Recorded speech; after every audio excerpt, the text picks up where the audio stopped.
Hi, everyone, and welcome to today's session. So today we'll be discussing this very recent paper named Voyager, which is basically an agent that enables to open world navigate the Minecraft environment with just using large language models as feedback to the environment.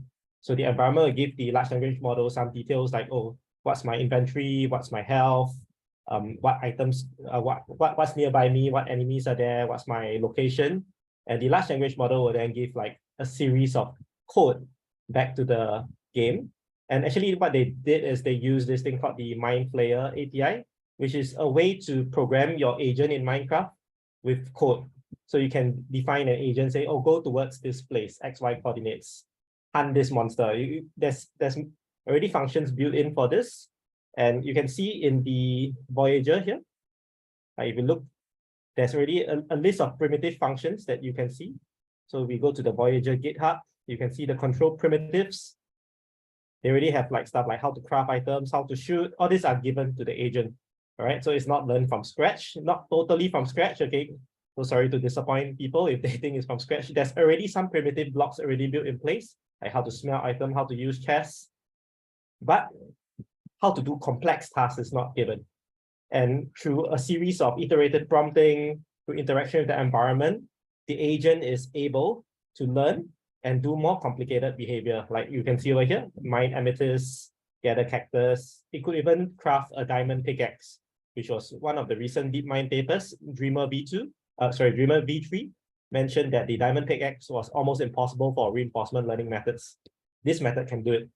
So let's try to see like why this method can do it. But before that, since I'm on this screen, I'll just show you something related. Because this method, Voyager, is said to outperform AutoGPT. You all know AutoGPT is about taking a goal, decomposing it into sub-goals, and then trying to fulfill different goals. So AgentGPT is like a web interface of it. So let's just take a look at how this works so you get a better idea of like what, like I would say, state-of-the-art method so far do with this kind of hierarchical stacking of GPTs. So let's take a look. You choose one. I mean, you want to choose any of them, like one of these three: platformer, travel, or research. Yeah. So, okay, I'll just pause for you. Want to see? Actually, this is a free demo, so you can just take a look at see like how like an AutoGPT-like agent would solve like a task. Okay. So I just pause for 5 seconds. If anyone has preference, you can choose one. If not, I will just go randomly. Okay. So I'll just choose like maybe Hawaii, all right? So I mean, those of you all going ICML, that's at Hawaii. So this is how like they start with a broad goal, and then they think of like different sub goals that the agent needs to do. So like, oh, look at this, I need to research popular tourist agencies, I need to book flights and everything. So then they do some form of chain of thought. So chain of thoughts can be something like, oh, my thought, okay, what should I do? Okay, then after that, what's my action? And after that, what's my observation? So they do something like that, which is called actually it's also called the react prompting. I'll cover this more in the slides later. But the main thing is it splits into sub goals. Each of these sub goals will then choose like a particular tool or a particular way to solve it. So like over here, this trip to Hawaii, maybe they'll use the web search API in order to get the destinations. All right, and you can see green means they have solved this already. So let's see what else is there. First, we need to like book budget friendly flights. And again, you can go and search for like flights. Okay, no more subtypes for book flights. Okay, so you can see over here, they kind of didn't really do the job. Like they didn't really search Skyscanner and everything. So I mean, there's room for improvement for this kind of agents. All right, plan specific activities, quite cool stuff. All right, so I won't let it run fully. Okay, let's just stop the agent now. Right, you can see like a similar thing that I did like yesterday. This is research, I do like a research report. So they did like sub goals, and then for each sub goals, they try to solve it also in an iterative manner. So you can also split the sub goals into further sub goals. Yeah, so it's quite cool. And this is the kind of state-of-the-art method that Voyager beats. All right, I mean, if we follow what the paper says. Okay, so with that in mind, I'm going to just, you see, you can even generate code, right? Although I'm not too sure whether this code is correct. So I mean, if you have played with GPT-4, you realize that its coding skills are not bad, but they are not perfect. Okay, they still get it wrong. Right, so with that in mind, let's go to the slides.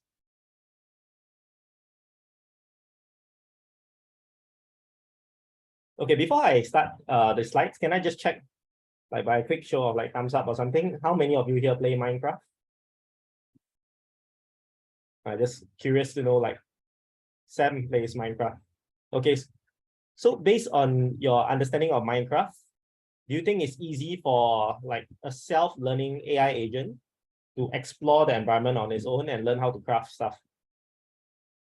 Like, maybe you can just type in the chat or something, like how difficult do you think an AI agent will take to learn, like for example, how to build a diamond pickaxe? Okay, fairly difficult. Yes, correct. So actually, most of the state-of-the-art reinforcement learning methods, like proximal policy optimization, PPO, TRPO, I mean, different variations of actor critic models, Q learning, not very efficient, deep Q network, all cannot solve this task. But if you imbue it with some world models like Dreamer v3, maybe it can solve it, but it solves at a very, very slow rate. Okay, so this Voyager, however, it can solve within like 50 prompt cycles. And that is quite a leap of it's quite a leap of advancement, because by just using the semantic abilities of a language model, we are able to do long horizon planning much better than we have seen in current reinforcement learning methods. Yeah. So Ray mentioned you did a Google football project in an RL model, and I think kicking a ball is much easier. Oh yeah, kicking a ball is easier for RL methods in the sense that it's low-level actions which RL is trying to solve, like control problems. So indeed, this Voyager is at a higher level. You shouldn't expect this Voyager to learn how to walk, or maybe learn how to shoot and aim at the angle, because all these are considered low-level actions that typically humans also take quite long to walk. I mean, like my son also took 1 year before he could learn how to walk. So this kind of low-level actions, perhaps what is needed is some kind of a neural network where you have like actions. Sorry, the input space, the state space will be like your sensory motor, the joints, angles maybe. And then what you need to do is you need to slowly learn how to like go for an objective, which like move forward. Yeah, so this is indeed a difficult task and something that has been tackled by RL approaches for a long time. Okay, I still think it's not efficient. Okay, but that we will talk about it on a different occasion. Today, we are looking at the more high level thing, because we are talking about, given that we have learned how to walk, given we have learned how to shoot, okay, how can we let the agent roam around in the environment and learn stuff? Okay, so let's just begin. This is indeed like a high level RL in that case. We ask the large language model to decide the actions that we want it to do. But just take note, the actions here is very special. Instead of specifying actions like move forward, move left, move right, we just give the action as code. Okay, I'll show you all how the code looks like later. Okay, and this basically builds upon this new framework, this name called LLMOps. I think it was coined by a few people, but Andre Karpathy was one of the ones who mentioned this quite often. It means that instead of using like GPT or large language model as a single instance, we actually stack it up in multiple agents in a framework, in a larger framework. So let's just go through a brief overview of LLMOps first. So it's something like that. You maybe have a grand program up here. Then maybe your grand program helps to break into goals, into sub-goals. So your sub-goals, and then each of this will be handled by a GPT agent here to solve this sub-goal, and then you can split some more. All right. You can also have another program, okay, called memory, where you can retrieve or you can store past instances of success, and you can retrieve the successful instances maybe, or the failed instances to help plan and decision make in another instance in the future. So there's stuff like memory, there's stuff like different APIs, like maybe web search, program implementer. So all this can be different submodules where the LM will call, okay, and then it will return back like a response. So all this way of like interfacing with each other, and each program can actually also communicate with each other in a parallel manner or in a hierarchical manner. Okay, we haven't quite figured out what's the best structure for this, but the idea is LM is no longer the whole system. It's part of a larger system. Okay, and this idea is very powerful. Okay, this builds things such as Baby AGI. This is the diagram for Baby AGI. But actually, AutoGPT and AgentGPT is a very, very similar framework. Okay, what happens is that we have different GPT agents, the execution agent to execute the task. The agent will then pick some tools that it needs, like maybe web search. AutoGPT has web search, Baby AGI doesn't. Okay, but you can pick tools like web search. You can also like ask the agent to come up with like the output of the execution. Okay, so if let's say the agent is unable to execute it, okay, you can also create new tasks. You can create new tasks, which is more like sub goals, so that you can prioritize the so that you can solve those sub goals. And then you can also have an agent to prioritize what goal to spend our resources on. So just now I showed you I showed you something about the AgentGPT, right? So that's exactly what it's doing, breaking down a complex problem like planning a trip to Hawaii into sub goals like, okay, what is my flight itinerary? What are the activities I should do? What hotel I should stay in? So you can break it down into this kind of sub goals.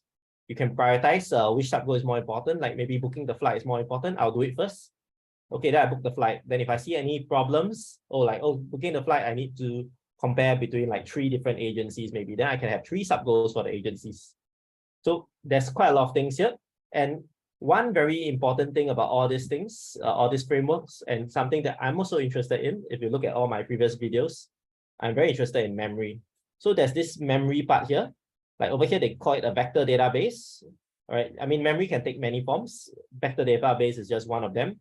You can store like past successful tasks and results in this vector database. And this can be used to inform, all right, like maybe the task creation agent, what tasks should be done next. I mean, if in some sense, if you think about this, this is like the curriculum, right? You are trying to create subtasks based on your main tasks. And you know, you are informed by the past history of what has been done right, what has been done wrong to create a task. So if you know, like, oh, booking with airline A has always led me to a failure in the past, I inform my large language model through a context in the prompt at the start. And the next time I won't book with airline A because, you know, the past examples have told me, okay, it's a bad idea. So this is quite important because like you can put memory as context, condition the generation of the large language model, which is very powerful. Okay, this whole framework of like retrieving memory is called retrieval-augmented generation. You can actually, at the start of your prompts, okay, at the start of the prompt, maybe I just write here, you can do like memory 1, memory 2, memory 3, and then you can put your prompt here. So that whatever you ask the large language model, it'll be conditioned on whatever memories you retrieve. So people have been asking online, you know, where is the learning for this like Voyager model, or maybe for AutoGPT, AgentGPT? We don't change any weights. Where's the learning? The learning comes with all this like retrieve memories. Okay, the learning also comes with like when you have a task you want to create, you know, you kind of do like multiple steps of like splitting the task down. So I mean, in some sense, this is like breaking a complex problem into simple problems, and the simple problems can be solved directly with GPT. So that's the broad overview. I just pause here for a while if you all have anything you want to ask regarding this kind of framework, like multiple large language models in one system. Okay, I'll move on. So I already showed you this AgentGPT, so we'll skip this slide. All right, so back to the main paper. So what does this mean for us here? Voyager, as claimed in the paper, perform way better than AutoGPT and models without sub-goal planning like React and RefleXion. I'll describe them later. So this is truly, I would consider this a breakthrough, but I would caution against being too optimistic about this. Okay, because I analyzed their code in detail and the prompts are very specific to Minecraft. So they already like tell the agent, okay, pigs are above ground, you know, you should hunt pigs above the ground, you know, mines are below ground, so hunt below ground. So there's a bit of domain specific knowledge already given by humans in the prompt itself for Minecraft. So if you think that this can generalize beyond Minecraft, maybe not in this framework. Maybe you need to make the prompts more generic. So just take a look at the prompts yourself in the paper at the appendix. You can see that like 99% of the prompts are all specific to Minecraft. So yeah, while I quite like the idea of this framework because of the skill reuse and so on, I don't think this is quite the generic open world exploration AI yet. Maybe it's generic for Minecraft, but not so much for any environment Yeah, Ray said still need human in the loop. Yes, human in the loop is needed for some advanced tasks like the Netter portal, which shows that there's some limitations with this framework. But overall, this framework has shown quite promising results, and let's analyze why. All right, so the main aim of this session here is not to go with the hype. Okay, we just want to understand what's good with these models. We don't have to implement the entire model. We can just analyze what's good and perhaps create a better system. All right, so let's go. All right, so this is just some diagram to just show you how good the system is. So you can see Voyager here has created, okay, based on the number of prompts given, all right, it has created, like within 150 prompt cycles, it has created the, I don't know what this green thing is. Okay, but let's just focus on the diamond tool, all right? So this is the diamond tool. For Minecraft players, maybe you all know what is this, right? But this diamond tool has been the focus of a lot of RL research, and it's quite amazing that you can just create it within like 100 over cycles. I mean, if you look at Dreamer v3, it takes a million or a billion time steps before it learns it. In fact, it was a little hard-coded also because they had to do some form of abstraction for the actions. If not, they couldn't do it as well. So this is quite amazing. You look at all the other methods down here, they stop at some egg. This is the diamond ore, I think. Sorry, this is not an egg. This is a diamond ore. All right. So like some of them stop at the, I think this is bronze, if I'm not wrong. Yeah. So basically you can see the other methods can't really do that well. So what are the other methods? Is Voyager without skill library. So you can see from this diagram already, this skill library is very important. We'll be focusing most of our discussion today on the skill library because this skill library has proven itself to be very useful. Look at the gap here with the skill library. With the skill library, you can solve, can do so much more. All right. React, okay, and RefleXion have no sub-goal decomposition. So they do pretty badly because this task here requires a lot of sub-goal decomposition. You need to, you need to break down your items into okay, diamond tool means you need diamond ore, means you need iron tool, means you need stone tool, means you need wooden tool. So if you cannot do this breakdown, it's like me asking you, okay, win the game of chess from move 1, right? How are you going to tell me that if you don't break down the problem, right? You can't do that. You have to say, okay, if people do this opening, this is what I'll follow. Do another opening, this is what I'll do. You can break down into multiple solvable problems. Or like a more realistic example is like if you want to do research, I cannot just ask you to, okay, do a model better than Voyager. Now that's not going to happen instantly, right? You need to say, okay, how do I do a model that is better? First, I analyze the working parts, what went well, what went wrong, and see whether there's any inefficiencies and improve it. You can break down the problem through clever prompting. All right. In some sense, this is what AutoGPT does here. But it's very amazing, like why AutoGPT does so poorly compared to Voyager, because I mean, essentially, it's also a matter of breaking down into subtasks, right? So this is something that I'm a little I'm not too convinced why AutoGPT did so badly. I have a feeling because they didn't release the AutoGPT code they used for this paper. I have a feeling they did not use Minecraft specific prompts for AutoGPT. All right, so I don't know. Yeah, I mean, to me, the whole framework of Voyager is very similar to AutoGPT. All right, it's just a wonder why it does so much better than AutoGPT. Okay, so I leave that for later. Let's move on. Right, so this is the main components of Voyager. So it's quite interesting. So you can think of it as a teacher-student framework. All right, so the idea is that first you have a series of tasks to learn. All right, and this series of tasks could be, oh, I need to buy in the wood, I need to make a crafting table. Quite important, okay, because crafting table will then craft all the other stuff like iron, stone, diamond. All right, without crafting table, you can't really do that. So this is basically a curriculum whereby the teacher will select the easiest task first, followed by the more difficult task. Maybe like fight a zombie, you need to craft some weapons first, so you can't fight it straight away. And after you can fight the zombie, you can access iron ores, you can mine diamonds after that.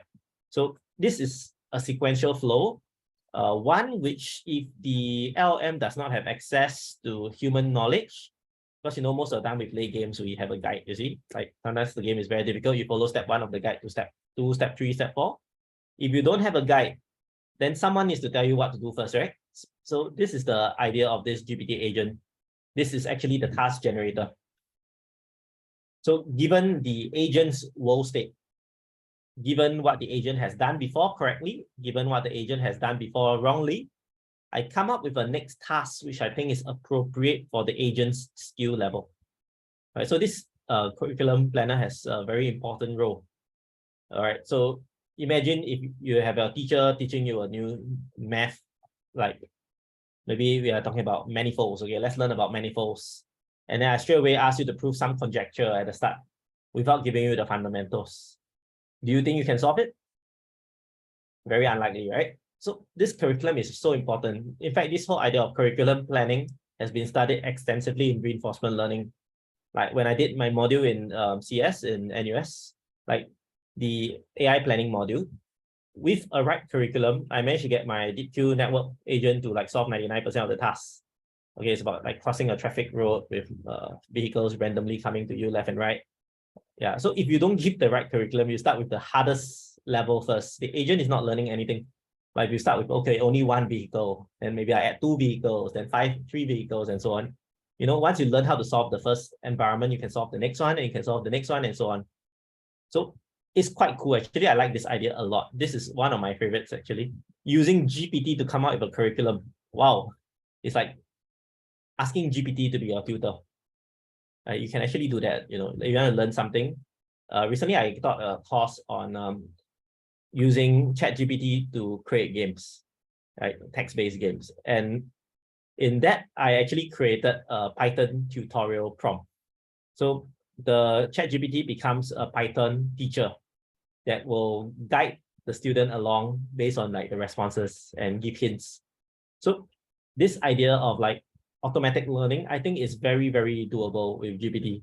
You just need the right prompt to tell GPT, oh, select the right tasks that the student can handle based on like the past experiences of what the student has, like the good and bad, like the task succeeded is what, task failed is what. Yeah, it can sort of learn, okay, from these past experiences to give the right tasks to the student. And in so doing, you don't need to have a human grounding at all. You can just based on what the agent has learned and what the agent has not learned and come out with something that perhaps can be appropriate to the agent. And it helps a lot. I'd like to emphasize this again. It helps a lot that all these tasks have semantic meaning. Look at this. Wood log, crafting table. All these have some meaning in semantic space. All these are words that have meaning. So this helps a lot because GPT is trained over the entire internet corpus. And it doesn't come with a blank slate, you see. It comes with some pre-built knowledge. And if we can get these descriptions like this based on this very informative names, you can already know sort of like what you are expected to do for all these tasks. Yeah, I mean, if you think about it, if the tasks were instead called task A, task B, task C, this whole Voyager framework will fail. Okay, no doubt about it. If the tasks were called task A, task B, task C, there's no semantic meaning to extract at all from the large language model. So this Voyager only works because the tasks have semantic meaning in the words that are used for the tasks. And okay, it's very easy to like sort of tell, even for a human, like what the task is expected to do. So it's quite good that they can use it for this case. All right. So the next thing that we're going to talk about is about how the student learns. So instead of using reinforcement learning, what the student does is that the student will, based on the task given, this task, let's say you want to make a crafting table. The student will, based on this task, and also based on like what inventory they have, the agent state, come up with a function. All right, so this is the crux of Voyager. Okay, the curriculum and this is also the crux. Actually, all three are important. Yeah, but this is basically what you will learn in the skill library. So every single thing like combat zombie, if this works right, this will be stored inside here, the skill library. And this skill library functions like memory. So whenever you want to solve a task, okay, like for example, you want to attack a bird, all right? You might be able to, I don't know, okay, something that's more incremental, maybe not attack, but like combat a zombie horde. Okay, maybe the task is fight zombie horde. So in your function fight zombie horde, let's just write the function here. Function fight zombie horde.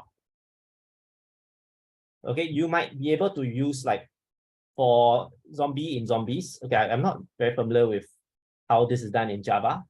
All right, this is Java. Okay, but I'm going to use like maybe Python syntax here. So you convert it to Java on your own, all right? So for each zombie in zombies, you can just like fight zombie. Yeah, you can call the function fight zombie and then like maybe like return.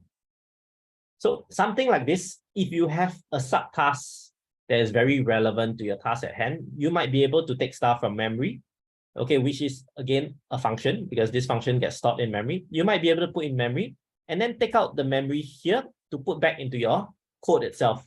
So there's some form of code reuse or skill reuse because you could use the code that you have learned before. Like for example, you learned how to kill a zombie last time. You can use that to kill multiple zombies without learning kill zombie again because this has already been learned. Okay, this has already been learned. We can just use it and basically generate multiple instances of this inside your code here, right? So the exact how we do it, we'll go through in detail later, but this is roughly how we do it. And if the code succeeds, we add it into the skill library. If the code fails, we just forget about it. That's the framework right now, right? And this iterative prompting mechanism has a very interesting thing. It has this thing called feedback errors. So the code itself, if it fails to execute, there'll be errors given back. And these errors will be used at the start of the prompting here. We will let the GPT know what are the errors so that you can actually like correct your code. Okay, how many of you here have used GPT to correct your code before? Anyone? Raise your hand if you have used your GPT to correct your code before. Okay, you all never experiment much with GPT. After you did, okay, what's your experience with the correcting feedback by GPT? What do you mean by what's the experience? Like, did it manage, like if you give it like the error codes of your compiler, did GPT manage to solve it? In many cases, yes. Yeah. So this is actually one of the benefits of GPT. It's able to get the context from the compiler, and like a human is able to dissect and like solve the code. Right. So thanks for the input. So with this environment feedback keep looping like that, this iterative prompting mechanism is basically learning from the feedback of the compiler or from the environment, because the environment will also say like, oh, you do not have 2 stones to craft the stone sword or something like that. Yeah, so all this environment feedback will come in as the start of this prompt here. And so condition on that, GPT is able to generate code that can actually solve the task better. Like it fixes the previous errors in most situations. Yeah. So this is quite interesting, right? And this is like quite cool also because you can essentially use GPT in a way whereby it interacts with the environment independently on its own and corrects itself, provided you have the right feedback. And this feedback is human independent. This feedback is just from the environment and from your execution errors of your code. So that's quite cool, right? So I think overall, this is the main thing. And of course, at the end of it, if you solve the environment, you update this into your curriculum planner so that your curriculum planner will know whether this is success or fail. If it's success, it will give you like maybe more of the same kind of tasks or harder versions of it. If it fails, then maybe they will tone down the difficulty, you know, something like an automatic difficulty generator. I really like this. You know, you can even use GPT in your games. If the player sucks at the game, then make the difficulty easier. So you can code that as a prompt. So, so interesting stuff. Yeah, this iterative prompting is also quite new to me. This skill library is quite cool. I mean, it's using functions here. I have some issues with this, but we'll discuss that later. Okay, questions so far before I move on to the details. So any issues or any clarifications on the overall framework? One question here. Oh, yes. Who's sorry, is it? Yeah. Yeah. So if they claim they can like use simple actions to once you make it be able to complete the task, then put the skill in the library, right? Then what is stopping you? I mean, stopping them from doing all this from the most primitive action? Oh, you mean why can't we do this for the most primitive actions to learn the function for it, right? Yeah. Yeah, I guess you could if you have access to the micro level actions of the agent. Like if you can do like the X, dy of the, like maybe you can have movement X, movement Y. You could control like the very micro level of the agent. Maybe you could learn how to walk from one point to another point. Yeah, that's an interesting point you made there, because I didn't think that like this would work too well for like very, very small movements. But maybe if the API is low level enough where it just controls the joints of the agent, I don't know, maybe code could actually get the subtask, which is like walk. Or you could have a skill library called walk here that you learn from very, very primitive, even more primitive stuff, like just join movements. I mean, I don't think it's very easy to code actually, because like there's a lot of things that needs to be considered when you are doing this kind of movement, which is like, okay, but Minecraft, you don't have to worry about balance, all right? Minecraft, you are blocked, so you know you can move. Yeah, but if you're talking about real life robot, you know, there's a lot of things about balance. Okay, if the agent is off balance here, I should move right. So there's a little bit more nuance here that maybe code is hard to interpret. I mean, if you think about it, like how do we breathe? How does our heart pump? Can it be given as a series of if-else statements? I don't know. I mean, I have no answer to that. I think for this very, very low level skills, it might be a combination of parts that does the job together, each with their own threshold, and then all this joins together. Yeah. Okay, let's see. There's another comment. I've arrived late, but I've been struggling to understand how the self-verification works. Okay, talking about this self-verification, right? Okay, I did not actually cover this yet in this whole framework, but let's talk about it now. This self-verification is a GPT-4 model. It's another agent actually, that basically, without needing to like go in the environment itself, it just takes this program. Imagine as a GPT agent, you have been given a program, and this is the program you've been given, and you've been given the task. The task is maybe combat zombie. Then my question to you is, let me just write here. My question to you is, can code solve tasks? So this is really just using GPT to take the task and then take the code and then try to solve it. I mean, I tried before, like in the game that I talked about, where the prompt can teach students Python. Worked quite well, by the way. Yeah. I asked the prompt to give the students code, give the objective of the code, and then I asked with another prompt or another step of the prompt, which is, does the code solve the objective? So essentially, the self-verification is doing the same thing. Does this generated code solve the task? Okay, given the inventory state, the agent state, does this solve the task? So if it does solve the task, then we go to environment. Then basically, we will say, yes, okay, this works. All right. And yeah, this self-verification part, okay, it doesn't have access to this environment. Okay, it just basically gives like a critic of like whether or not it solves the task. If the self-verification says that yes, it solves the task, all right, then what we'll do is we don't have to do the iteration anymore. But if it says it doesn't solve the task, what we want to do is we want to go back to this stage here, and we want to give it some critic. So basically, we also ask the critic agent, right, to give some critic to the student, saying that, okay, your code cannot work. Why? Okay, why can't it work? It cannot work because you forgot you don't have 2 stones. You need to get 2 stones first. Something like that. So with that in mind, it's something like the environment feedback. You see here, this is quite interesting, all right? All the feedback here is all human-free, right? I repeat that again. All the feedback given to the student are human-free, all right? For most cases, unless it's human in the loop.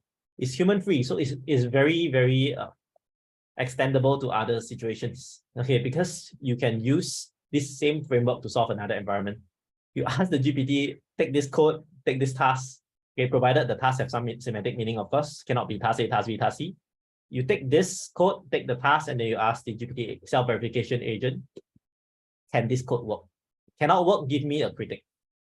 Simple mechanism, works beautifully. Yeah, works quite well. At least based on my experiments with GPT, I also agree that this kind of thing might work. All right. Sam asks, do you have to give GPT-4 examples of solved tasks, or does it somehow know? You need to give examples of solved tasks. So in the prompt for this verification agent, they do give like what is correct, what's wrong. It's quite an extensive prompt. Yeah. So there's a lot of hand tuning here, yeah, which I don't quite like. Yeah. So a lot of prompts are very specific to Minecraft. if we could make the prompts become like some form of memory retrieval, whereby you retrieve the most relevant like tasks to give this agent. So like maybe there's another block called memory of success fails. We just put another block here, memory of success fails. If we could do this memory of success fail part here, and we could give it to prompt this agent, to prompt this agent, to prompt this agent. I mean, we already did it for this agent, because you see we have this task succeed and fail. So if we could prompt all these agents here, it will be very generic, because this memory of success fails will be conditioned on the environment itself. But right now, only this one is done. The rest are not done, based on my my best understanding. Okay, so Simon asks, why does self-verification need a GPT-4? Why can't we just hard code it as a try-catch statement? Oh, okay, so this self-verification is not about whether the program will run or not. This self-verification is about whether the code can solve the task. Okay, so whether or not it can run or not, it will be handled by this part here. It will be handled by execution errors. Okay, whether or not it can solve the task, we don't know yet, because like I can tell you a set of 5 actions to do, like go forward 5 times. Will you reach the bridge? I don't know. Okay, I really don't know unless I execute it. So this is like, if you ask me, this self-verification is sort of like a world model, I guess. Like you are trying to evaluate, or your planner. Yeah, this is actually like your planner. It tries to understand, like, or tries to give you some feedback of like whether your actions can make it or not, like whether your code can make it. Yeah, but I would say it's a very flawed planner, because it does not access the Minecraft environment to plan. Okay, there's no counterfactual here. You see, Minecraft, there's only one game. When you are playing Minecraft itself, you cannot just feed in your code and say, okay, what happens if I did this? Okay, this is what we do in Alpha 0 or Alpha Go. We imagine moves. We imagine, what if I place a stone at another board position instead? What will happen? Then I roll out the Monte Carlo tree search, right? We can do that for Go, because you have an internal simulator in your head. But over here, we don't have it in our head. We only have the real environment itself, which is already running real time. So you don't have the luxury of having another game engine here to like run out your code and do a testing. All right, so this I think is more or less I guess the best they could do already in a real-time environment. Yeah, although I still think this part here is flawed. All right, because without a way of like, because GPT does not have how the environment works. It doesn't really learn that. Okay, what it does is that it just based on the semantic meaning of the code and the semantic meaning of the task, and some past like examples of what's good and what's bad, which are hand-tuned. Okay, it based on its best knowledge, it comes out with whether or not it will succeed or not. So a bit of there's a bit of things that could be done to improve this. Like maybe we could give it like a simulated world model. Okay, but I'm not really in favor of that, because my research has shown me that learning world models is quite slow and prone to errors. Yeah. So yeah, maybe this is good enough, because this can already help to do like a first layer check of whether the code is sound. Right? It may or may not work. Okay, there's a chance for failure for this, but at least it can catch most of the inconsistencies even without trying it out. Okay, so I have another comment. Let's see what's that. Ray asks, hey, sorry, there's 3 comments here. So we asked, how is improvement achieved in the event verification failed? Okay, there's no improvement there. So if let's say your verification failed, the improvement is through the critic. This self-verification agent will give a critic back to your student. Then your student can take this critic and try to improve the code. Okay, but up to a maximum of 4 iterations. After 4 iterations, if it still cannot make it, we will consider the task failed. Okay, if the self-verification fails, we won't even run it in the environment. The task is failed. That's it. So I guess the only one that can learn from it is the automatic curriculum, because it receives inputs of what has succeeded, what has failed. All right, Ray asks, so this is like 0 shot, unlike RL that trains from trial and error. More or less, yeah, few shot actually. Yeah, because we give some examples of what has succeeded, what has failed for some agents. Yeah, like for example, the automatic curriculum agent. Yeah, Nick says, I think the self-verify is based on game state from environment. Oh, is it? Okay, so this one I have to see again. Is that in the paper? So if that's in the paper, I will have to correct myself because based on what I understand, they will give the game state to the GPT agent. Right? They will give the code and the task, and then the GPT agent will just have to give the answer whether it will succeed or fail without running it in the environment. So based on my understanding, there's no running in the environment. It's just that it's given the game state. Okay, I think, yeah, sorry, anyone talking? Just wondering why don't just like put it into environment for tests? Why don't your self-verification test the code, is it? Yeah. Yeah, that's why I said earlier, you only have one Minecraft instance, unless you can have in your head another Minecraft instance to simulate what will happen. But you can learn iteratively, right? Learn iteratively what would work. Yeah, I guess if you have a, if you know how I talk about memory, like memory is like a given state, a given action, and then next state. If you have some stuff like that, you could perhaps do rollouts in memory to gauge whether it will work. Yeah, so maybe that's what's missing. Yeah, that's also in my learning fast and slow framework. I also did something like that, a rollout kind of thing. So I guess if you can use memory to approximate world models, that might help a bit to help improve this self-verification. So is the skill learned here? Can we directly map it to some policy? Okay, so the skill here is just a function. In order to map it to a policy, you need to use the function. So I guess you could say it's a policy, but only when you use it. Because that you could use previous skills in some combination in your new skills. You could use this one here, you could use this one here. It's not exactly like the policy in the reinforcement learning because the policy... So my question is, does it fully describe what happens given the state? What action should I take? Like for every possible state in the game. Okay. So I mean, we just look at this combat zombie bot, right? It's just telling you like what to equip. So I mean, in some sense, like maybe the combat zombie is just equip, sword, move to zombie. It's very generic directions. I guess it can handle multiple states because it's just giving directions to your agent. I see. So here the condition is based on some like customized defined condition, not the exact state we are talking about, like traditionally talking about in RL. Right. So there can be multiple states that satisfy this condition, then you do this action. You use this skill. Yeah, indeed. Oh, anyway, now's a good time to digress a bit. Okay, recently I've been playing this game called Stone Story. Yeah, it's quite an interesting game. But let me just share with you, like, okay, I played it for fun, but I realized that it has links to this. So let me just show you this. Stone Story allows you to customize like an Autobot based on Stone script. So let me just show you this screen. Okay, I know this is not exactly Voyager, but all right, so I have been playing this. It's quite cool. So Stone script is basically an Autobot where you can define like some actions. Like if your location is at rocks, I equip a shovel to like maybe mine. If my location at cave, if my foe is this Bolash, I equip some weapons and so on. So like if HP is smaller than 10, less than 10, I activate potion. Can you see this, by the way? You all can see the screen? Yeah.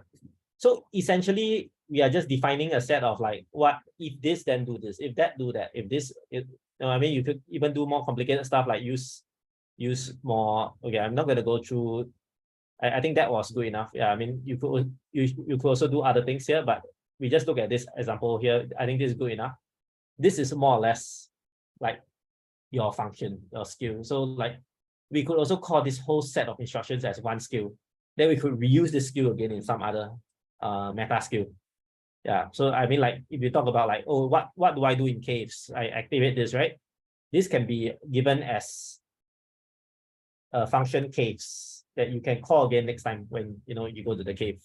Yeah, so something like that. We don't exactly tell, okay, if agents position X and Y is here, do this. Agents X and Y position is there, do that. It's more like, go towards zombie, equip sword, something like that. So you get the idea of the skills needed. So like, for example, crafting diamond pickaxe will be go to crafting table, craft diamond pickaxe using recipes.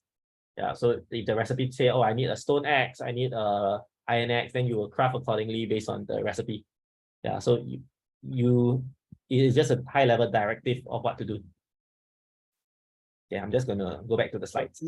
But you still need to map the raw input to the agent into the concrete actions, right? Okay, that's where they are very clever about it. There's no raw input at all.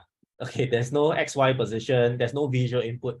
The only input that the environment gives the agent comes from here, from the environment feedback. So the environment feedback, they will basically ask this thing called bot.chat to just describe the environment. So it's like, there's a zombie nearby. So apparently in Minecraft, there's already like a way to tell, like there's a way to summarize what's going on. There's a zombie nearby, there is a crafting table nearby. Yeah, the environment can basically tell you like your HP is what. You can ask the environment to tell you all these kind of details without needing visual inputs. Like Minecraft has this inbuilt tool. So it makes this kind of research very easy because you can just literally treat this whole game as text. And you can do the converse as well. Say again? You can do the converse, means you give some instruction, then this mechanism can also map back to the what action need to take. Give what? And for example, if you want to go near to some crafting table, right? Yeah. So that's the conclusion. That's the thing you want to do based on what you learn. Then how do you translate that into concrete action, like move to which direction by how far? Then how do you do the other direction? I mean, if the crafting table is somewhere else, is it? How do we move there? Like, because currently what you learn is to do some abstract action. Yeah. But you still need to map back to the concrete action. Okay, so this is where the fundamental skills of this MindFlayer API, so it's called MindFlayer API, it will handle all this for us. So the MindFlayer API, you can just say move towards XY or move towards entity. Yeah, so you don't exactly need to program this yourself. You can use the basic functionalities given. Yeah. But so that means this API makes it possible for the agent just to learn in the abstract space, right? I think we talked about it earlier. That's correct. So the abstract space is given by the API. And I think that's interesting because it means that LLMs are only good for the high level stuff. I mean, you want to use language for low level actions like we talked about in previous sessions. Like if I want to control my muscle to move up and down, maybe language is not the best tool because like it's very hard to describe. My end is at a 90 degrees angle, 110 degree angle. If talk of it's very lengthy. There's probably a better way to represent movement, and that is at the lower level, which is like through some embedding space, which is not probably not going to be semantic in the sense of language. Right? So, I mean, earlier you said that what if the actions are even more primitive, right? And then we can compose stuff like walking with the more primitive actions. Maybe that's possible. I mean, you could even do this move towards function just by giving a goal state. So the function will be like, if x smaller than goal x, then x, then maybe dx equals to 1 or something like that. If y smaller than goal y, dy equals to 1, else dy equals to -1, something like that. You know, you could do something like that with. So you could define like your function is like that. Function x, y, go x, go y. Yeah, so you could take in your x and y and then like move your agent towards there. I mean, of course, you still need to do navigation of like obstacles and so on, which is not easy to learn. I mean, right now the API does it for us. So you will never find the agent trapped in like a valley and not able to go out because it has navigation built in, so you can go out of it using the API. Yeah. Okay, so I hope that's clear. I hope to move on already if there's no other questions. Let's see. Oh yeah, Nick just said the functions are called move to and get coordinates. Yeah, correct. I think that's the correct function. You can go and look at the GitHub. Yeah, I mean this move towards is Unity actually. Yeah, I'm a Unity programmer. So like I think it's similar in the MyFlare API. Yeah. Unity. Yeah. All right. So Ray asked, I just wonder if there's any policy gradient here because in RL automated curriculum comes with policy. No, there's no gradient. The gradient is frozen, I guess. I mean, like the language model is not fine-tuned at all. Although they did mention that the gradient fine-tuning might help because it can make it more Minecraft specific. Yeah, so the curriculum really just comes with GPT prompting based on past experiences to prompt the curriculum. Yeah, so you actually learn through memory alone. Yeah, you can check out the video I did on generative agents, the 25 agents in the sandbox. There's no gradient there also. It's all just based on memory of the agent's events. You can retrieve from memory to come up with a decision. Yeah, it's quite remarkable because it shows how much memory can help you with decision making. If I change the memory of who I am right now, I will make different decisions, most probably.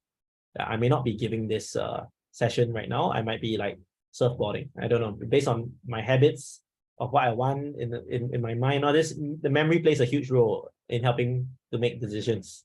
Like if I see a snake on one path, I won't go that path again next time because that memory is with me. So there's a lot of memory stuff. There's a lot of emotions. I believe emotions help to cue what memory comes in next. Okay, so this is not in this paper, but I'm a strong supporter that we need to encode some form of emotions to prime the right memories to come. All right, because not all memories are made equal. Some memories are more important for survival. That's fear. Other memories are more neutral, like boring stuff. You can forget them because they won't affect your lives in any way. You know, that's why when you do your like studies in uni, you don't remember studying because that's the boring stuff. Like you do remember, okay, you playing with your friends and so on, because those are more like happy times, right? I mean, memory is biased. So, and I believe memory is very, very important in order to make fast learning agents. Okay, so this is my strong belief. So I quite like this skill library because this skill library is sort of like a memory because you can store your memory of what you have learned before. Okay, and you can use them again. Okay, but what is missing is that you don't really store like negative experiences here. Like you don't really store negative skills, like, oh, skills that I tried but I failed. You know, stuff like that might be important. Yeah, but they don't really store it here. Okay, let's move on. Okay, sorry, so you have one last question. So are we totally relying on the reasoning capabilities of LLM to determine what strategy to try next to given the history memories? Yes, of course. This is in the automatic curriculum, but yeah, you're right. Right, let's move on. Let's see how much time I have left. I have about 35 minutes left. I hope to give like maybe 15 minutes for discussion. So let's start. So automatic curriculum generator is basically asking the GPT curriculum to discover as many things as possible, and also is given like what the agent succeeds and what the agent fails. So like this is what the agent sees briefly, like some inventory stuff like in JSON format, goes to GPT, and then GPT can then like say, okay, since you have this wooden pickaxe, some stones, okay, maybe you should upgrade your pickaxe to stone pickaxe. Okay, so you can see there's a bit of domain knowledge here, right? It means that GPT must already know how to play a bit of Minecraft. And I actually went to check it out. Okay, GPT-4 has some knowledge of Minecraft already. Like, but they also augment this knowledge with later you see in the iteration process, there's another ChatGPT agent that asks questions, and then they will search the web for more answers from the Minecraft wiki. Yeah, so you can see that this reasoning step doesn't come for free, you see. It means that GPT already has knowledge of Minecraft, and indeed it does. I asked it how to craft a diamond pickaxe. It could tell me the steps. Okay, although I'm not sure whether the steps are right because I don't really play Minecraft that much. All right, so let's see. Yeah, so this is to tell the task. Okay, it's just taking the game state with a certain prompt. The prompt is quite long. Okay, this is the prompt. All right, the prompt is encourage diverse behaviors.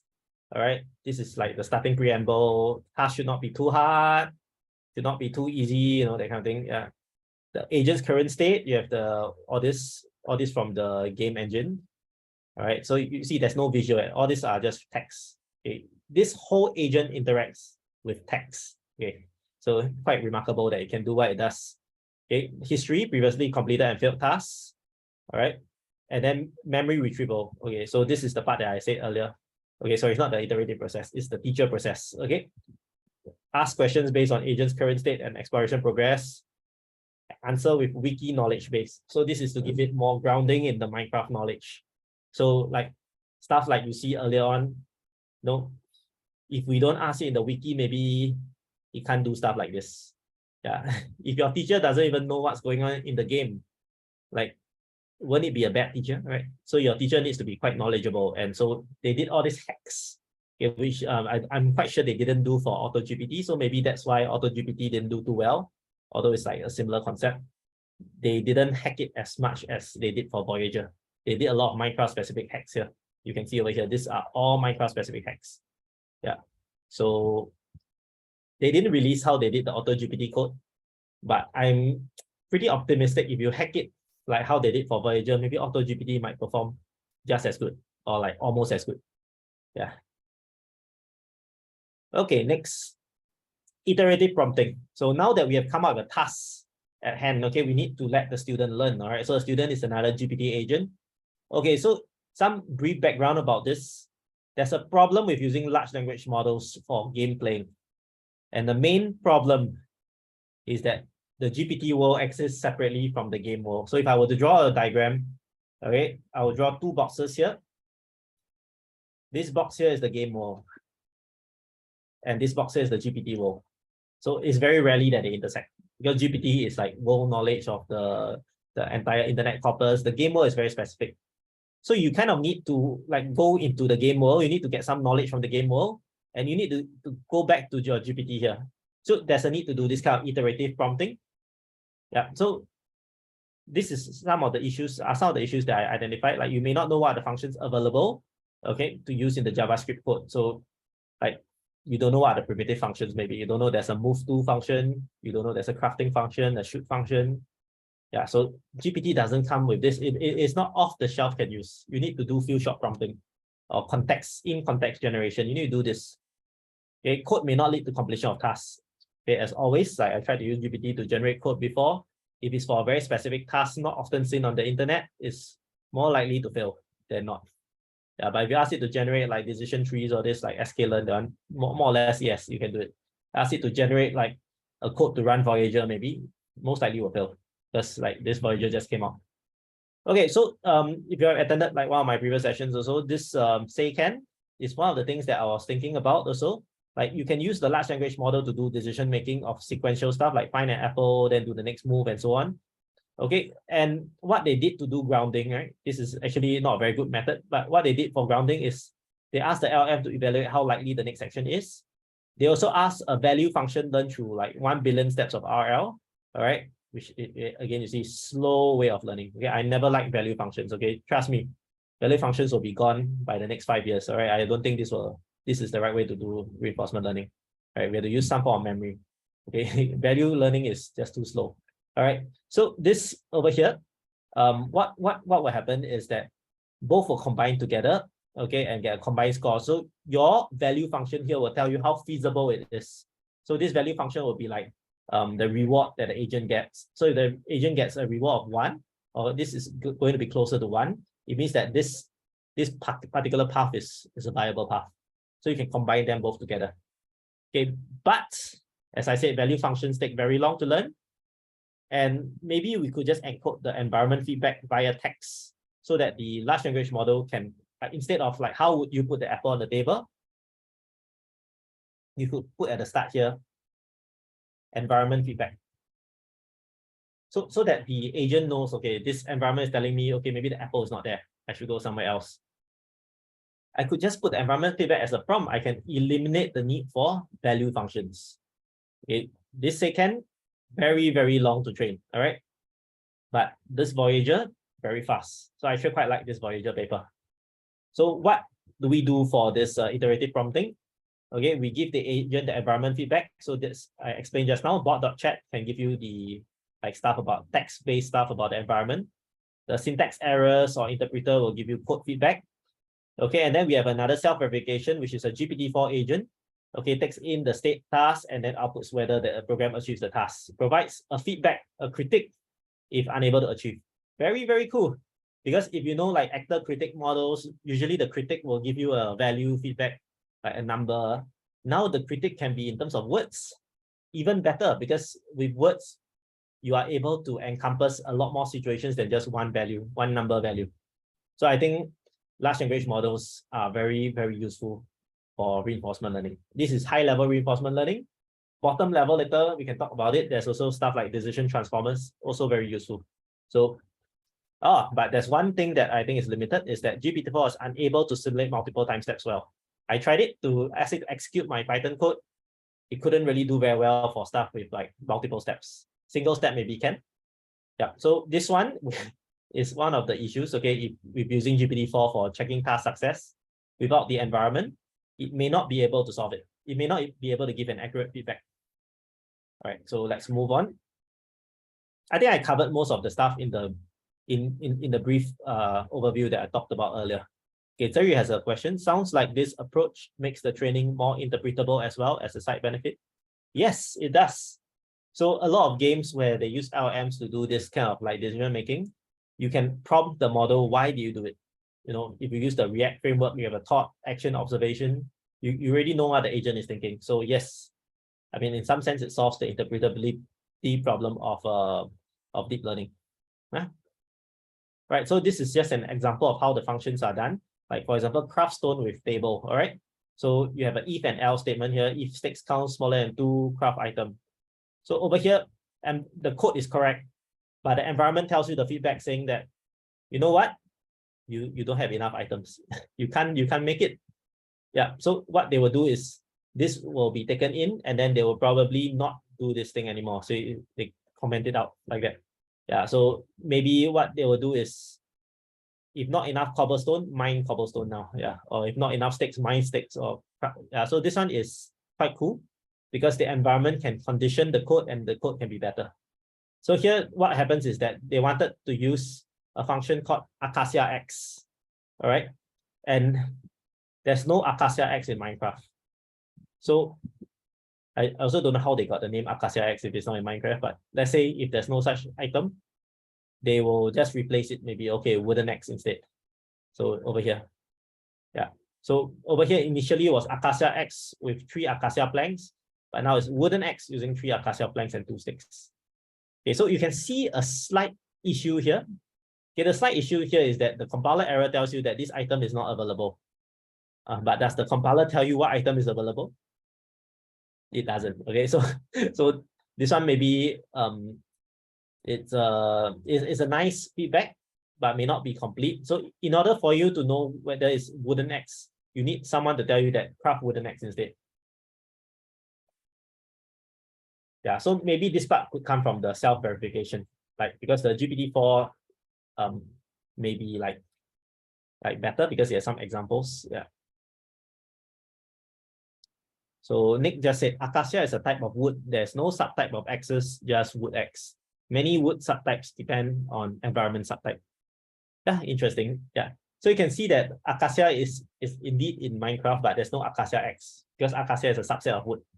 Yeah. So yeah, you cannot say that the large language model like fully knows the game. It just has found out associations with this like code based on common examples. In fact, for this code generator actor, they actually prime it with examples, prime it with good code. So actually, this is a little cheating. So if you look at the prompt of what they prime it with, they already prime it with a lot of very fundamental stuff that are required for the agent to learn. Like what I talked about just now, the pigs are above ground, mines are below ground. They already prompted in the actor, right? So it's a bit of a test set leakage, if you ask me, because the test set is in the prompt, all right? I don't think they gave this prompt to AutoGPT, all right? So maybe that's the reason why they did so much better than AutoGPT. So a little bit of under-reporting in the paper here. Yeah, they didn't really highlight this. Only when I dug into the, I mean, they put in the appendix. Yeah, but I feel like the prompt makes a huge difference in the performance of this large language model agents. All right. So they might have given themselves a more leeway there in order to make Voyager better. Okay, let's go on. But regardless, the whole framework is interesting. The whole framework tells us a new way of doing this kind of learning. And you see, even all this feedback here is all human-free. I like it so much, human-free feedback. All right, interpreter solves to a limited extent, GPT not knowing which functions are available because it tells you what is not available. But you kind of need to hope that the GPT agent knows what's available. Right? I mean, it would help a lot, right? I mean, I just thinking, why don't they just put the whole crafting table here, whole recipe list in memory? Why don't they just do that? I mean, then you can just retrieve based on the vector embeddings what you want to craft. Okay, but I guess if they do this, then there's no learning here because you already solved it at the beginning. Yeah, so maybe that's why they didn't do this. But I just thought a very, very natural step is to imbue domain knowledge as a memory database. Why don't you just do that? They don't need to learn like how to craft wood axe because I already know how to do it. It's all common knowledge, right? All this is in the wiki for Minecraft. Yeah, so I think this is a little artificial here. Like they could really do a lot more with like domain specific stuff. Yeah, I mean, there's a lot of things called like database QA or document QA. You could just query the document based on like what you want to do. All these things might be able to solve Minecraft zero shot. Yeah, so I guess that's probably why they didn't do this. Yeah, I'm not sure. So maybe expert in Minecraft could tell me, like, do you think if I give you the recipe, can you do zero shot this kind of code? Like Nick, you played Minecraft, right? So if I were to give you the crafting steps of a diamond pickaxe, do you think the agent can just based on the crafting steps come out the code straight away? Yeah. Like if I give you the entire tree of crafting for a diamond pickaxe. In a sense, that's not the challenge of Minecraft. I've played a bit too. The challenge of Minecraft is really finding the bits and surviving the process. So yeah. So it's not one-way traffic, if that makes sense. Understand. Unless if you're playing creator mode, then it is one-way traffic. You can do anything you want, but there's no game left. Yeah, they did play in creative mode for this agent. So the challenge becomes in this case, it's learning skills, which is good. As a player, these skills can be found. They're all common knowledge, as you say. And in fact, you can just skip that process by saying, I want an axe in creative mode, and it's in your hand, done. Right? So there's a skill, there's a challenge there, but it's not as challenging as it might be if you actually play the game, if that makes sense. Yeah. The game has a different dynamic about it than simply what's going on here. Yeah, I understand. Because the materials don't come free. You need to fight some bosses to get it and so on. Yep. Yeah, I think over here they use creative mode. So they probably skip all this. Yeah, so so you can see like this may not be as great an achievement as like how a normal player would play Minecraft because it's very simplified. Yeah, but I'm sure if you actually let the AI figure out, okay, in order to get diamond, you need to fight this monster. I'm sure with this framework, it should eventually learn it because it's compositional. It is able to form the skills in small compositions. Yeah, but I still think this recipe list would help a lot because if not, it has to learn the recipe like from scratch. And actually, what it's doing is that it's asking the wiki, which is like you saw in the earlier slide, is asking the wiki to actually give like here, it's asking the wiki to give the things to do, right? Yeah, so unfortunately, this wiki knowledge base like is only giving the tasks. It's not giving like how to do the tasks, like the subtasks. Yeah, based on like what I saw, you don't exactly tell the agent like what are the subtasks unless it's in inference mode. So like when they actually do this table here that you saw earlier, this is inference mode, right? You actually ask the curriculum agent to give like how to craft diamond 2, they form a list of subtasks and the agent just need to execute this list of subtasks one by one. So it's like AutoGPT in inference mode. But in the exploration mode, they don't do that. Yeah, this subtask thing is not really explained in the paper. I just saw the code just a few hours before. I saw that for inference, they asked the curriculum to split into subtasks. Yeah, and this subtask is grounded on domain knowledge. So yeah, I mean, you could say that like, yeah, there's a lot of domain knowledge here that that is fed into the agent so that the agent can do this without learning it from scratch. Like it's not exactly RL learning without any knowledge, but I would say that humans do the same thing. So I don't fault them for doing it. Because like if I were to play Minecraft, I would probably go and search up where to find the different items, because it will take forever for me to find it if I were to play it properly. But of course, true Minecraft players will say it spoils the experience. Yeah. But yeah, I'm just saying that I don't fault them for putting domain knowledge inside. Okay, so the critic here is to use GPT to verify whether the task is completed. So over here, you have taken like the player's inventory and like all the other stuff, put in the tasks, okay? And also like, oh, sorry, this GPT-4 to verify if task is completed seems like it's only from the inventory. Oh, hang on for a minute. Let's see. To craft a spyglass, you need 2 copper ingots and 1 amethyst shard. You have 3 copper ingots. Do they have 3 copper ingots? Oh, okay. I might have made a mistake earlier, right? This critic seems like it doesn't take in the code. All right. So it seems like it only based on the game state and then infers whether or not it succeeded. Okay, so I think just now who was mentioning? I think it was Nick, right? Yeah, you're mentioning it takes in the game state. So yeah, I might be wrong earlier. So let me correct myself. So I thought that what they do is they ask GPT to evaluate whether the code, sorry, let's go here. GPT to evaluate whether the code works. All right. But it seems like there's no self-verification here. Although I thought, you know, if they could have a GPT to like, you know, GPT for reflection here, it might actually help them to solve it better. Yeah, especially if this GPT has domain knowledge. But just scratch what I said earlier about that. Okay, based on this thing here, it seems quite clear that it's just based on the game agent state. And then what they are doing is they are just doing a success indicator of whether or not it succeeds. Okay, the task succeeds. If the task did not succeed, they will give some suggestion of what to do next. So this is the self-validation part. And if the self-verification says it's true, this part here, okay, this part here will go into skills. All right. So yeah, thanks for the clarification earlier. Yeah.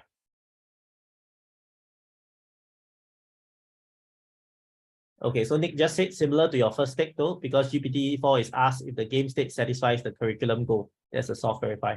Yeah. So yeah, I think exactly how they use GPT-4 in this framework doesn't really matter too much to me. It just matters about how we can get these human-free signals to get back to the agent. I think that is remarkable. So I mean, we can use the environment feedback execution error. You can also use GPT-4 to give the feedback. Yeah, then yeah, this is the next part on the verification. Okay, let's go on. I actually did some tests on my own to see whether GPT-4 already has the answers for the Minecraft stuff. So I asked GPT-4 to generate the Java code to craft a diamond tool. So like diamond pickaxe, for example. And what it gives, it just gives a generic code of like how to use like the recipe table. So they don't exactly have the recipes directly, but I guess if you already have this recipe, this code will work.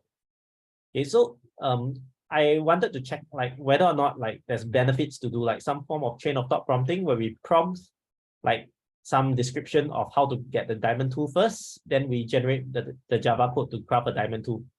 So this over here, what it does is it now gives me that you need to go to a crafting table. So it's a bit more specific. So I think this code is better. And this still does not tell me the answer that how to craft a diamond tool because we don't know the recipe here.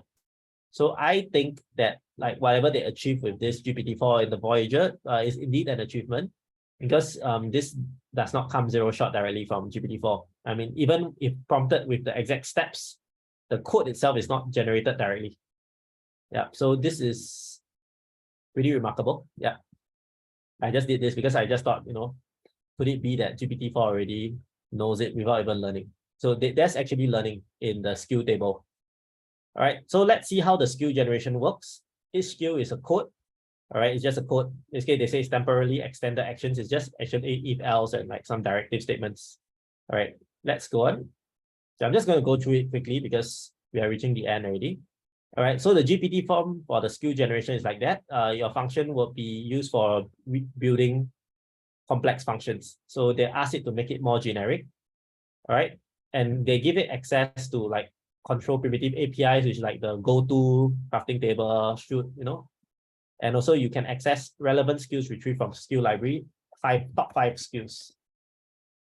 Okay, then we have the history. Okay, so you see there's history also, generated code from last round, environment feedback. So this is the, so you see over here, the history also has a critic based on which the GPT-4 can self-improve. So I got confused here. I think the critic also goes into the iterative agent. So, you know, well, I have to see the code again for more, but the idea of having all this is that this helps to ground code generation based on earlier experiences. Okay, and after that, we also give the agent information, and they ask it to do reasoning before code generation. So all these are some steps to do the prompting to make it generate better. Okay, the skill library is like that. Okay, it's quite interesting how they did it. This is the program, the function. The function will then be described, okay, into text. Okay, at this program description, they will have some context here at the start, which is game-specific context, so that the description will be based on the game instead of some generic description. Right? We embed this text into a key, this program becomes a value, and then this becomes a skill library over here. And then what we'll do is with this key and value, when we need to do a new task, we ask the GPT to give me the description of the task based on environment feedback, based on game context. All right. And then what we will do is then we will embed this whole thing into an embedding vector. This will be the query. Query match to the nearest keys to retrieve the top 5 relevant skills. So you see, there's a very critical thing that ensures that this works.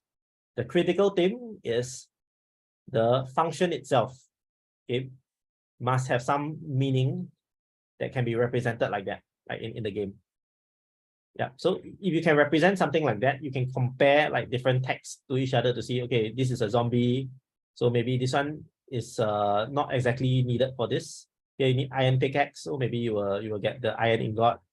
Here you have like 2 sticks, so you have the stick here. So you can actually get the semantically related passages based on this embedding and get the relevant skills based on the passage. Yeah, so this is quite cool because what this does is that it means that if you can describe your program in the same abstraction space or in the same meaning, in the same text space like that, or game space, you can basically compare between texts, right? But that is also subject to this OpenAI embedding to see like how good is this embedding to like compare between 2 similar texts. Yeah, sometimes, you know, the embedding may not work that well, but in this case, it worked pretty well. The other way to do it is that actually you can just take keywords. You see, to craft an iron pickaxe, you need iron ingots. I can straight away from the keywords get the iron ingot here already. So, you know, you may not need embedding space for Minecraft because the crafting is kind of standard. Yeah. So this is one way they did it. And this basically says that, okay, if I have to craft a task, I get all the relevant skills I need so I can reuse them for my code. Any questions for this? Okay, let's see the results then. So the results baseline. So I just take maybe 1 minute to explain the baselines. The baselines are React. So React tries to say that, okay, usually chain of thought only does reasoning. Like, what's my rationale, and then do it, or let's think step by step. That's chain of thought. Okay, second, all this is doing actions to the environment and then get the observations back, but they don't really do the chain of thought. All right. So in order to like combine both together, the React paper does both, like think step by step, and then they also do the action and the environment. So they do in this area, thought, action, observation, and they repeat this for multiple steps. So this is very good for grounding because the observation is from the environment. So it helps to ground the large language models generation. You can see in this Voyager paper, the grounding is also done with the environment. Your environment will actually feedback the context. The code interpreter will feedback the errors, and then it will generate better and better code. Yeah. Richard says there's a good thing there aren't any other well-known tools called React. Yeah. there's the React and Node.js. React Hadoop, sorry, React Hadoop. Yeah. So normally when I search React, it comes out Hadoop. Yeah. So React is actually quite common. All right, RefleXion is basically using the React framework, plus they have one section called RefleXion.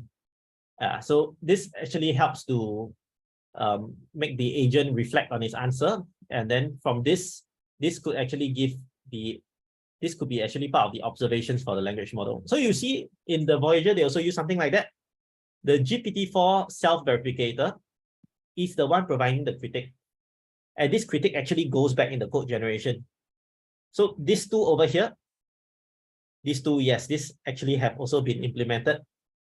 Let me just highlight also in Voyager. Voyager builds on all this also. They also have this kind of thought action observation, because you actually ask the agent to give reasoning traces, and then all the environment generated stuff goes back to condition the agent. All right. And AutoGPT, they have subtask decomposition in a React-like framework. They split the task into subtasks. For inference,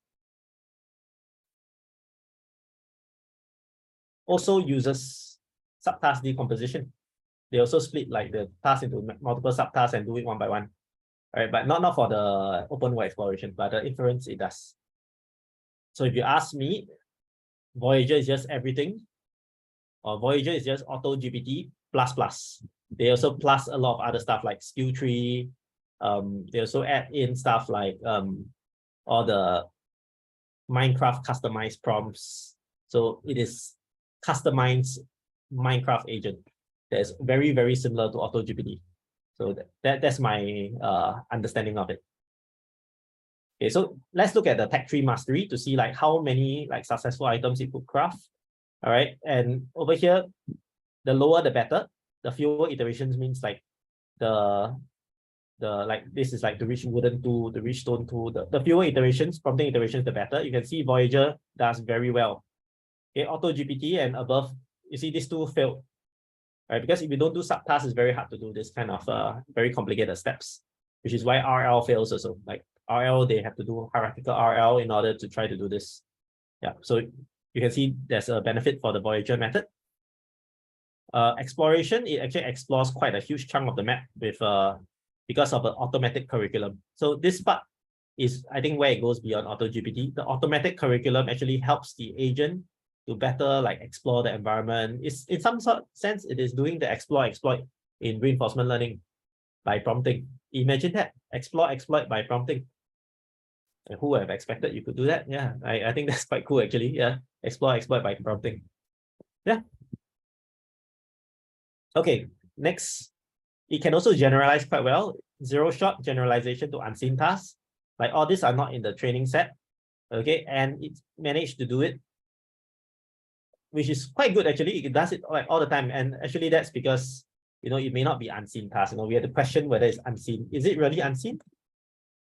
Because you have a wiki database, right? so in some sense there's some leakage already. Yes, but it's not too bad. I mean, assuming that they did the same wiki for AutoGPT, which I don't think they did.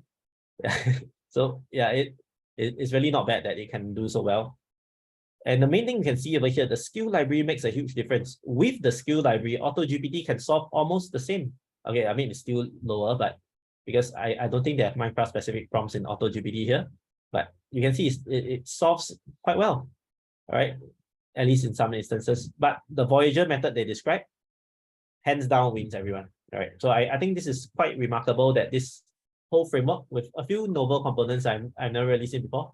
Auto curriculum by large language models, iterative coding through environment feedback with a verifier using GPT, and also the skill library, which stores previously learned skills. Very interesting stuff. So this conclusion is, I think large language models have potential for this kind of stuff. It does very well at zero-shot methods, few-shot example-based learning, learns super fast, much faster than value-based methods. GPT prompts with in-game context can help ground it better. Okay, like feedback loop in environment can help a lot. All right, external memory in the form of code blocks of skills can help. Okay, so I think I don't really have much time to cover the rest because I've got to go. What I'll do is maybe we'll just end off here for like a short, like any comments. I probably will cover this few stuff next week. Yeah, because I have to go at 2. Okay, that's all for today. You all have anything that you want to highlight for today's session, or anything you want to say that, oh, this is so great, this is something new? Yeah, I'm quite interested also. Like 5 minutes, you all have anything you want to say?